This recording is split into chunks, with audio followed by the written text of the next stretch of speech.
আসসালামু আলাইকুম। পৃথিবীর যুদ্ধ, বিশ্বযুদ্ধ আরকি।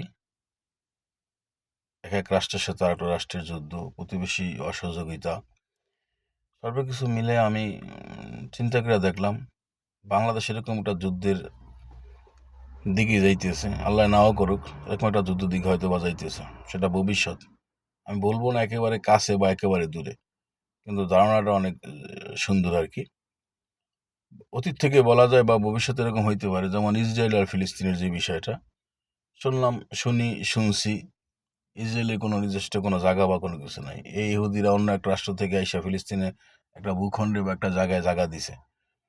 আজ তারা একটা রাষ্ট্র দাবি করতেছে এবং যারা জায়গা দিছে তাদেরকে এখন বিতাড়িত করতেছে সেখান থেকে। ওখানেই যুদ্ধ নিয়ে কিন্তু আজকে ইরান যুদ্ধ, বিশ্বের সকল যুদ্ধ কিন্তু এইভাবেই আসতেছে। ঠিক বাংলাদেশের বিষয়টা দেখেন, একটা সময় নোবেল পাওয়ার আশায় বাংলাদেশের রোহিঙ্গাদের জায়গা দেওয়া হয়েছে। আমি জানি না এখানে সঠিক কত ১০, ১২ বা ৫-১০ কত লক্ষ রোহিঙ্গা আছে। এটা একটা সময় যে আমাদের কাটা হয়ে দাঁড়াইবে না, এটা কোনো নাই। এই বিশ্বগুলো এইভাবেই পরিচালনা করে কিন্তু।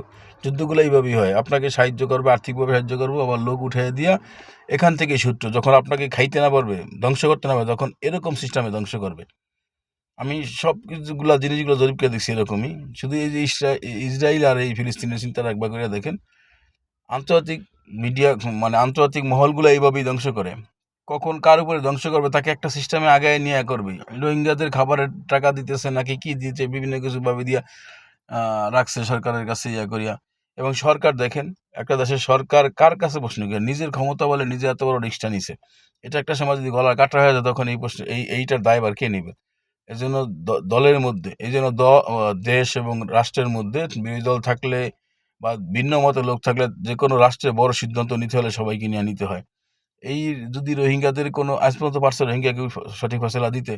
না পারছে ডক্টর ইউনূস। বিভিন্নভাবে আমাদের কাই ওয়াসেমে করছে, আজ পর্যন্ত পারছে দিতে কোনো ফয়সালা? দিতে পারে না। এটার ভবিষ্যৎ যে ভালো হইব, এটা কোনোভাবেই আশা করা যায় না।